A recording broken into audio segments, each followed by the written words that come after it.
Hello students, class 6th, exercise 5.6, question number 3rd. Name each of the following triangle in two different ways. Two different ways में हमने बताने हैं इनके triangle के नाम. You may judge the nature of angle by observation. जो angle कितने degree का है ये आपने जज करना है देखने से. तो यहाँ देखिएगा किस प्रकार का है ये. यहाँ आप देख रहे हैं इसमें 5 centimetre 5 centimetre 8 centimetre. Two sides are equal. Two sides are equal हैं तो आंसर में पहले तो लिखेंगे हम आइसोसेल्स. ISOS. एक तो आइसोसेल्स ट्रायंगल हो गया कॉमा. ये आइसोसेल ट्रायंगल हुआ भुजाओं के आधार पर. अब हम भुजाओं के आधार पर पहले सभी का क्लासिफिकेशन करते हैं. इसमें देखिए 8 सेंटीमीटर 15 सेंटीमीटर 17 सेंटीमीटर तीनों भुजाएं डिफरेंट हैं तो आएगा स्केलन. स्केलन ट्रायंगल ये हो गया बी का. सी में देखिएगा 7 centimetre 7 centimetre. Two sides are equal और ये वाली साइड 7 नहीं हो सकती है, काफ़ी बड़ी है तो दो भुजाएं इसमें इक्वल हैं तो इसको लिखेंगे हम आइसोसेल्स. Isosceles triangle. अब देखिए डी पार्ट. यहाँ आप देख रहे हैं 10 centimetre 10 centimetre. Two sides are equal हैं तो टू साइड्स आर इक्वल हैं तो हम यहाँ लिखेंगे ये भी आइसोसेल्स है. ये भी आइसोसेल्स ट्रायंगल हो गया. ई पार्ट में देखिए आप 5.2 5.2 5.2. Three sides are equal. जब थ्री साइड्स इक्वल हो तो उसे बोलते हैं हम equilateral triangle. Equilateral triangle. Last वाला देखिए 9 centimetre 10 centimetre 15 centimetre. Three sides are unequal. Equal नहीं है कोई भी. अनइक्वल हो तो उसे कहते हैं स्केलन. Scalene triangle. ये तो हो गए सारे के सारे अकॉर्डिंग साइड्स भुजाओं के आधार पर. अब हमने एंगल के आधार पर बताना है.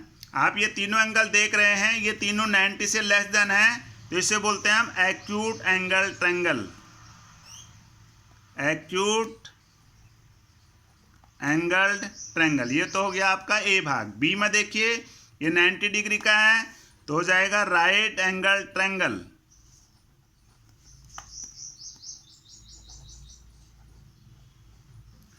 तीसरे में देखिए ग्रेटर देन 90 है. Greater than 90 obtuse. Obtuse angled triangle. D में देखिएगा आप यहाँ डी ये 90 का है यहाँ तो यहाँ लिखेंगे राइट एंगल ट्रायंगल.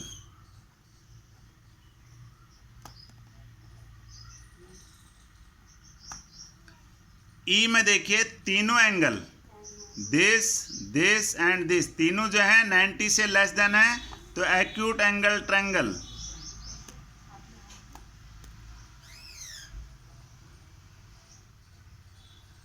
लास्ट वाला देखिए ग्रेटर देन 90 है तो ऑब्ट्यूज हो गया. ये यहां लिखेंगे हम ऑब्ट्यूज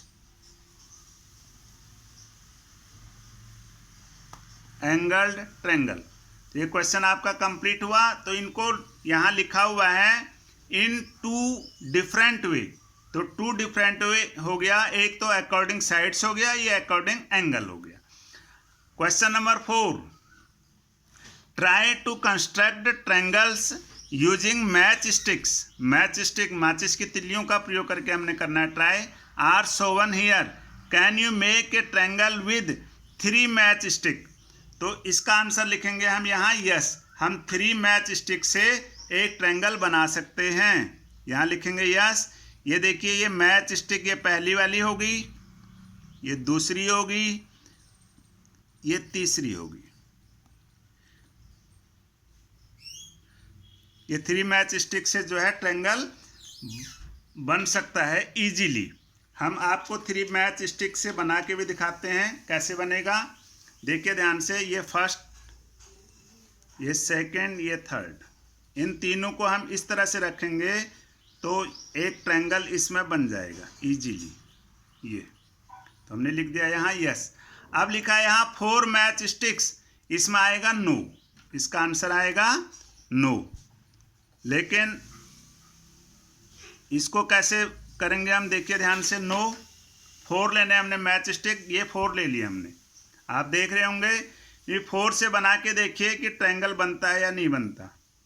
ये हमने बेस बना दिया, इसको हमने ऐसे रखा ऊपर, एक ये रखा हमने ऊपर।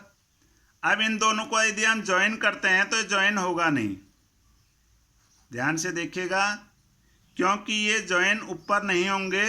ये ज्वाइन कहाँ होंगे, जब ये इसके ऐसे मिल जाएंगे, इस प्रकार से। ये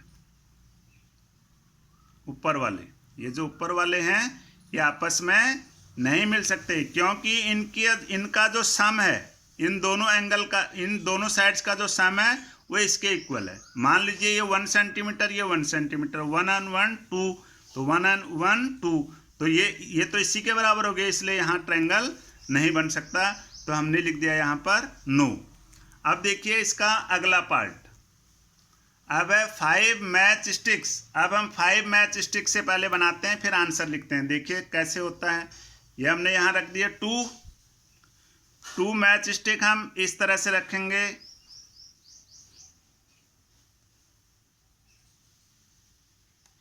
और एक आएगा इस साइड से,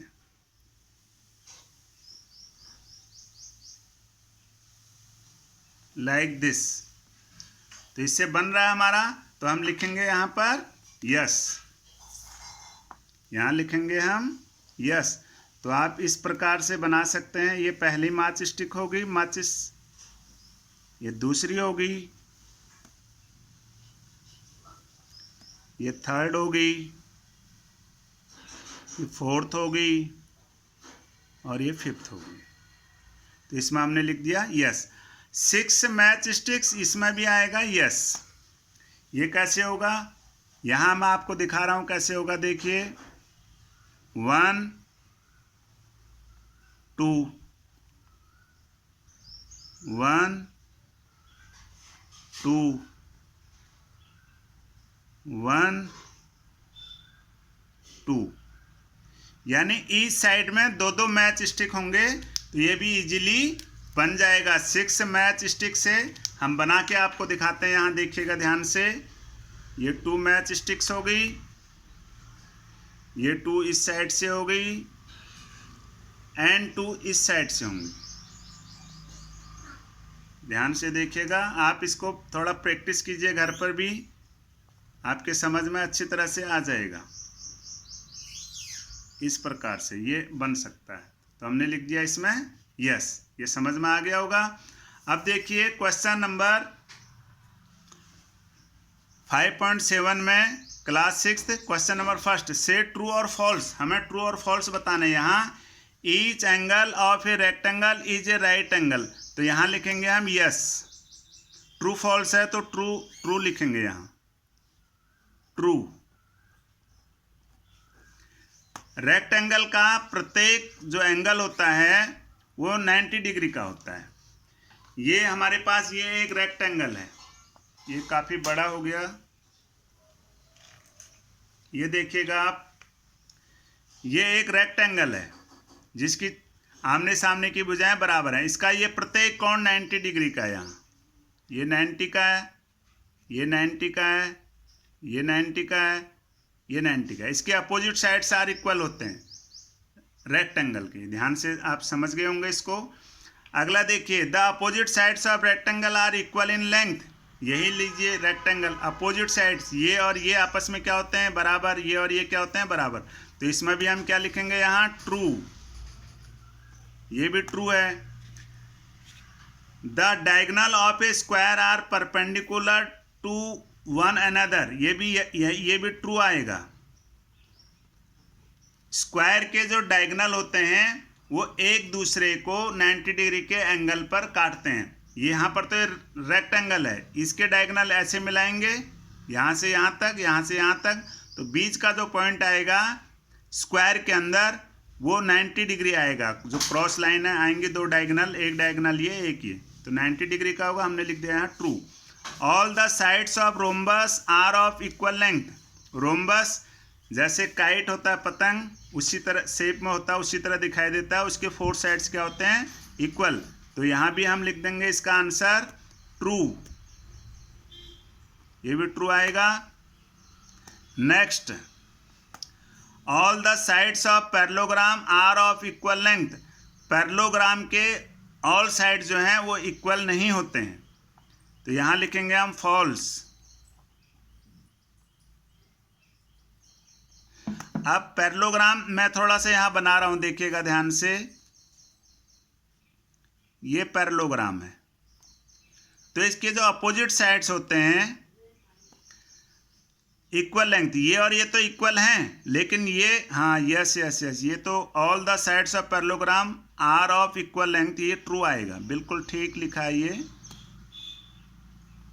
ट्रू।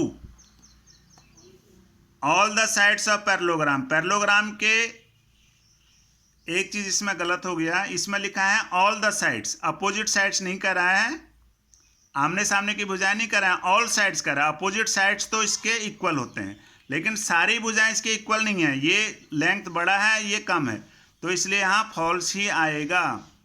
ये हमें समझने में थोड़ा सा हमारे से गलती हो गई है यहाँ, क्योंकि यहाँ लिखा है ऑल साइड्स, सभी भुजाएं नहीं होती इक्वल, अपोजिट होती हैं, तो फॉल्स आएगा, ध्यान रखना। एफ देखिएगा, the opposite sides of a trapezium are parallel, ये भी फॉल्स आएगा। ये मैं छोटा सा डायग्राम यहाँ बना रहा हूँ ट्रेपीजियम का, ये पैरेलल है, ये पैरेलल है, ये 90 डिग्री का बना रहा है, ये ट्रेपीजियम हो गया, तो इसके ये और ये तो हैं पैरेलल, लेकिन ये और ये पैरेलल नहीं है, इसलिए क्या होगा, फॉल्स। आप समझ गए होंगे। अब देखिए क्वेश्चन नंबर 2, तो देखिए इसमें a square can be thought of as a special rectangle, क्या एक स्पेशल रेक्टेंगल कहलाएगा ये? तो इसका आंसर हम किस प्रकार लिखेंगे, a rectangle having, a rectangle having all sides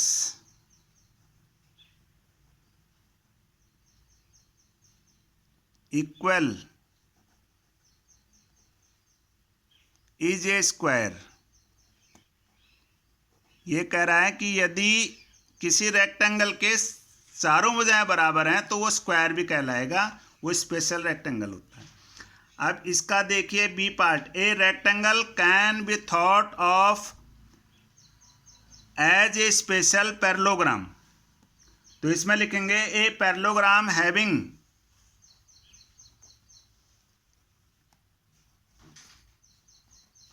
A parallelogram having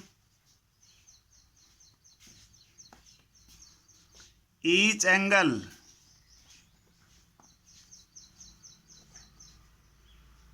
is a right angle,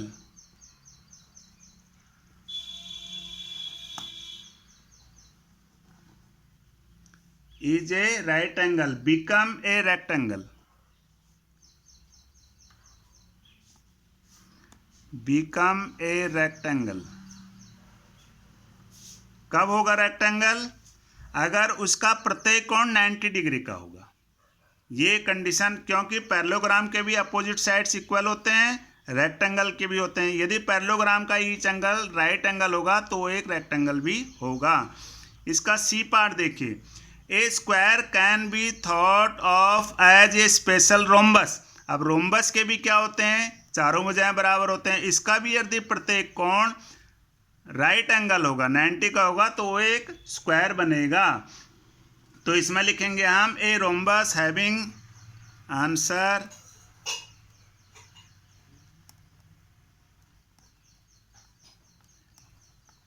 a rhombus having each angle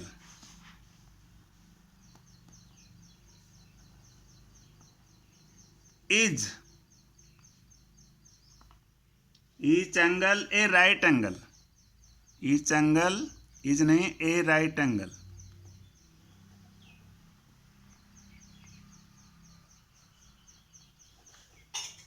is भी लिख सकते हैं हम यहाँ, right angle become a square,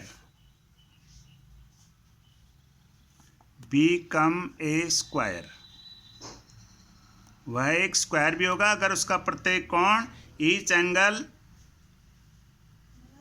is लगाए देते हैं यहाँ हम, each angle is a right angle, अगर उसका प्रत्येक कोण 90 डिग्री का है तो बिकम ए स्क्वायर, वो स्क्वायर भी होगा।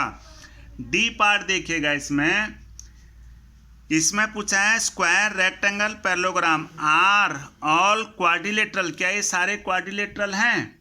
तो हम लिखेंगे यस, क्या लिखेंगे? Yes, because all have 4 sides, क्योंकि सभी के 4 भुजाएं होती हैं। अब आइए इसमें ई पे, square is also a parallelogram, क्या स्क्वायर एक पैरेललोग्राम है? तो यहां लिखेंगे हम इसका answer, the opposite sides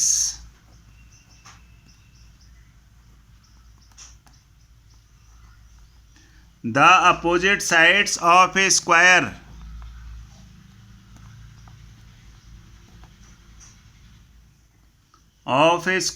are parallel, यदि अपोजिट साइड्स पैरेलल हों so it is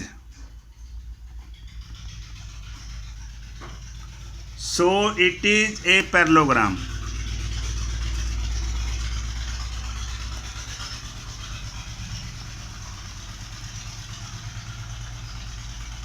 opposite sides of square are parallel, क्योंकि स्क्वायर की जो अपोजिट साइड्स हैं वो पैरेलल होती हैं, so it is a parallelogram, इसलिए वो पैरेललोग्राम भी होगा।